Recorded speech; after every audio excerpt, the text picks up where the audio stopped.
Hi, I'm Ellie from the Natural History Consortium, and I'm here at Bishop's Knoll to show you how easy it is to find and record wildlife for City Nature Challenge.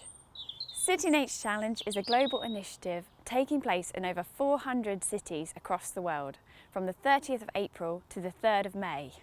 During those 4 days, we're asking you to go out and record your local wildlife using the free iNaturalist app.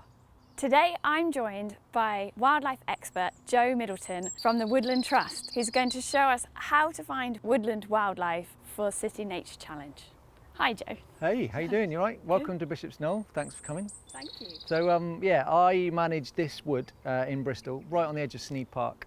It's a small site that used to be part of the Lost Gardens for a huge mansion house. It's now been completely demolished, but it's got remains of 500-year-old woodland, more recent arboretum planting, and some sort of trees that we planted around about the 80s and 90s. So good day to explore in this beautiful sunshine. Amazing. Let's go and see what we can find. Hey.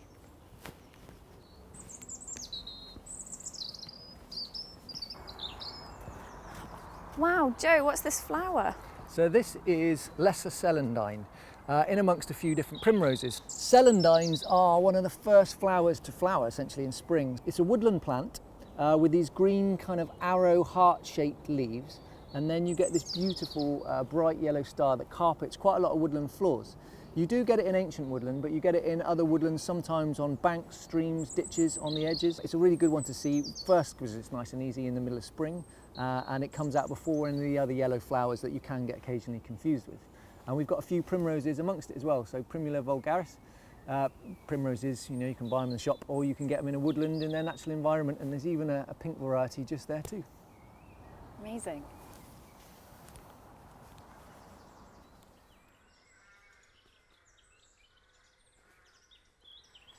So in terms of mammals, it's not that easy to see, mammals in a woodland environment. If you come in at dusk or dawn, you've got a much higher chance. You want to be really, really quiet.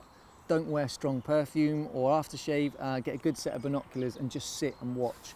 And look for places like this. So if you can scout them out in the day, there's a very high chance that something's been in amongst the roots of this tree, dug out. It could be a badger, looking for grubs to eat. It could be a stoat or a weasel, or even some of the wood mice and voles would probably use these in their journeys or parts to look for, or even some might even hibernate in winter.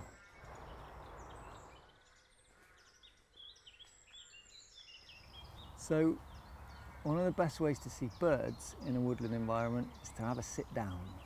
So green spaces have obviously never been more important than they are now. We've all found our local green space in the last year to be so important to us. And birds, you just need to sit and listen. You might not be able to see every single one, but you'll have a great chance of hearing them. And you can use an app.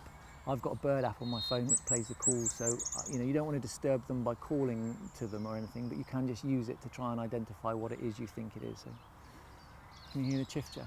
Yeah. So chiffchaffs, usually have just arrived in for the spring, and they sit and their little chop chip, chop chip, chop chip is the sign that you've got chiffchaffs in your wood as well. So that's another species that you can identify and report. You can just about make out a great tit on the edge of that branch there. It looks like it's just gathered either a seed or something to start building its nest with. So spring is obviously the ideal time when they're, essentially looking for a mate, or breeding or collecting food for their young.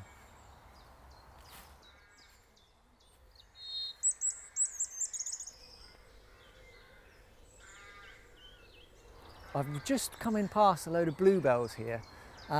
These look like they are our native bluebell. So there's both our native common bluebell, and there's also the Spanish bluebell. And the Spanish bluebell is also an invasive species which is coming into our woodlands.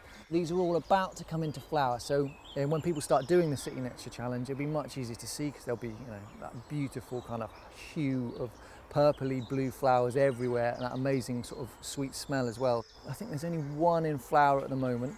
But the Spanish bluebell is much fatter leaf, it's sort of 2-3 times the size and has a great big spike of a bluebell on it, whereas these are much more small and delicate, and a really good picture of an ancient woodland indicator because it spreads so slowly, whereas the Spanish bluebells come in real fast, take over and can outcompete our natives again. So yeah, really good thing to identify and, you know, build a picture of what's here. Brilliant.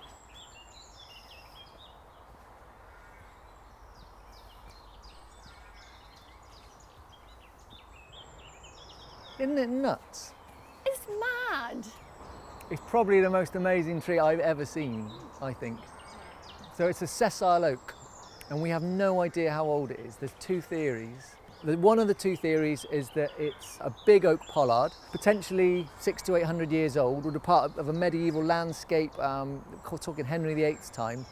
The other theory, which we don't know about, is that it's a bundle planting. So some nifty gardener 200 years ago put in 8, 9, 10 oak whips, and they fused together to create one, you know, unbelievable tree. So one of the other ways to find animals within a woodland environment is also just to get up really close. But right deep in these cracks here, you can see the remains of loads of spider webs, so get a decent magnifying glass or a lens and see if you can find any of the sort of spider family or any other insects that are in here. And you can actually see right deep in here, there's a whole family of snails in there as well. So you can actually start getting, you know, into your mollusks, seeing if you can start to identify. And these look to be just garden snails, but you know, if you're unsure, you can use the iNaturalist app to see whether it's any, you know, completely rare Roman snail or a mollusk that, you know, lives more in a woodland environment. And snails are actually a very good indicator of the diversity of a woodland. So, you know, who knew there were mollusks living in our trees as well? Thanks to Joe for showing us around Bishop's Knoll. We hope you're feeling inspired to go out and explore your local woodland for City Nature Challenge. If you'd like to take part in City Nature Challenge, visit our website where you'll find out more information on how to take part and also how to use the free iNaturalist app.